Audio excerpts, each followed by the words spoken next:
რუსეთის პრეზიდენტმა ვლადიმირ პუტინმა სამშაბათს ეკონომიკურ საკითხებზე შეხვედრა გამართა და განაცხადა, რომ ქვეყნის მთლიანი შიდა პროდუქტის ზრდა გასული წლის განმავლობაში 1%-მდე შენელდა.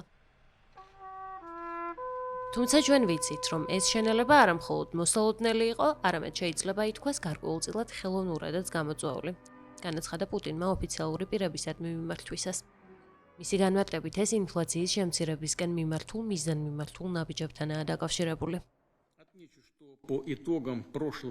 შარშან რუსეთის მთლიანი შიდა პროდუქტი 1%-ით გაიზარდა. ეს მაჩვენებელი დაბალია იმ ზრდის ტემპთან შედარებით, რომელიც ადრე გქონდა.